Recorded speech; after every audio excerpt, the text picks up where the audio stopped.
Hi friends, ಎಲ್ಲರಿಗೂ ನಮಸ್ಕಾರ. Talk tech Kannada YouTube ಚಾನಲ್ಗೆ ಸ್ವಾಗತ, ಸುಸ್ವಾಗತ.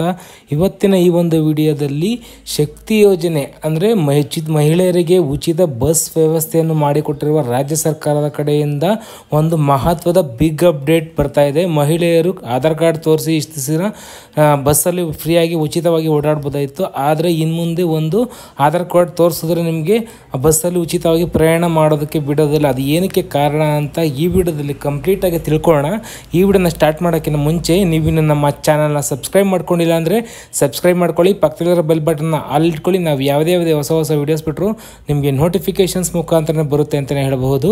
ಬನ್ನಿ ವಿಡಿಯೋ ಸ್ಟಾರ್ಟ್ ಮಾಡೋಣ. ಹೌದು ಫ್ರೆಂಡ್ಸ್, ರಾಜ್ಯ ಸರ್ಕಾರದ ಕಡೆಯಿಂದ ಹಾಗೂ ಸಾರಿಗೆ ಇಲಾಖೆ ಸಚಿವರಾದಂತಹ ರಾಮಲಿಂಗಾರೆಡ್ಡಿ ಅವರು ಒಂದು ಮಹತ್ವದ ಬಿಗ್ ಅಪ್ಡೇಟನ್ನು ಕೊಟ್ಟಿದ್ದಾರೆ. ಇನ್ಮೇಲೆ ಆಧಾರ್ ಕಾರ್ಡ್ ಇರೋರು ಮಹಿಳೆಯರು, ಅದರಲ್ಲೂ ಮಹಿಳೆಯರು ಮಕ್ಕಳು ಖಂಡಿತವಾಗ್ಲಿ ನೀವು ಈ ಒಂದು ಕೆಲಸವನ್ನು ಮಾಡಲೇಬೇಕು. ಇಲ್ಲಾಂದರೆ ನಿಮಗೆ ಉಚಿತವಾಗಿ ಬಸ್ ಪಾಸನ್ನು ಬಿಡೋದಿಲ್ಲ, ಹಾಗೂ ನಿಮ್ಗೆ ಆಧಾರ್ ಕಾರ್ಡ್ ತೋರಿಸಿದ್ರು ಕೂಡ ನಿಮಗೆ ಬಸ್ಸಲ್ಲೂ ಬಿಡೋದಿಲ್ಲ, ಹಾಗೂ ದಂಡವನ್ನು ಕೂಡ ವಿಧಿಸಬಹುದು ಅಂತ ಒಂದು ಅಪ್ಡೇಟನ್ನು ಬರ್ತಾ ಇದೆ. ಅದು ಏನಪ್ಪ ಅಂತಂದರೆ, ನೀವು ಆಧಾರ್ ಕಾರ್ಡ್ ತೋರಿಸಿ ಬಸ್ಸಲ್ಲಿ ಹೋಗಬೇಕಾದ್ರೆ ನೀವು ನಿಮ್ಮ ಆಧಾರ್ ಕಾರ್ಡ್ನ 10 ವರ್ಷ ಕಂಪ್ಲೀಟ್ ಆಗಿದ್ರೆ ನೀವು ಆಧಾರ್ ಕಾರ್ಡ್ನ ಅಪ್ಡೇಟ್ ಮಾಡಿಸ್ಕೊಬೇಕಾಗುತ್ತೆ. ಅಪ್ಡೇಟ್ ಮಾಡಿಸಿಲ್ಲ ಅಂದರೆ ನಿಮಗೆ ಯಾವುದೇ ಕಾರಣಕ್ಕೂ ಬಸ್ಸಲ್ಲಿ ನಿಮಗೆ ಉಚಿತವಾಗಿ ಪ್ರಯಾಣ ಮಾಡೋದಕ್ಕೆ ಬಿಡೋದಿಲ್ಲ ಅಂತಲೇ ಹೇಳಬಹುದು, ಹಾಗೂ ನಿಮಗೆ ದಂಡ ಕೂಡ ವಿಧಿಸ್ಬೋದು ನೀವು ಮಾಡಿಸಿಲ್ಲ ಅಂದರೆ.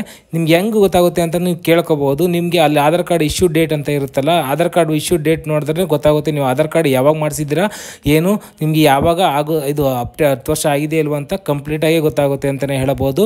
ಐ ಹೋಪ್ ಈ ಒಂದು ಮಾಹಿತಿ ಇಷ್ಟ ಇದೆ ಅಂತ ಅನ್ಕೊಂತೀನಿ. ಈ ಒಂದು ಮಾಹಿತಿ ಇಷ್ಟ ಆಗಿದ್ರೆ ಲೈಕ್ ಮಾಡಿ, ಕಮೆಂಟ್ ಮಾಡಿ, ನಿಮ್ಮ ಫ್ರೆಂಡ್ಸ್ ಫ್ಯಾಮಿಲಿ ಜೊತೆ ಶೇರ್ ಮಾಡ್ಕೊಳ್ಳಿ ಅಂತ ಹೇಳ್ತಾ ನೆಕ್ಸ್ಟ್ ವಿಡಿಯೋದಲ್ಲಿ ಸಿಗ್ತೀನಿ. ಅಲ್ಲಿವರೆಗೂ ಟೇಕ್ ಕೇರ್, ಬೈ. ಜೈ ಹಿಂದ್, ಜೈ ಕರ್ನಾಟಕ ಮಾತೆ.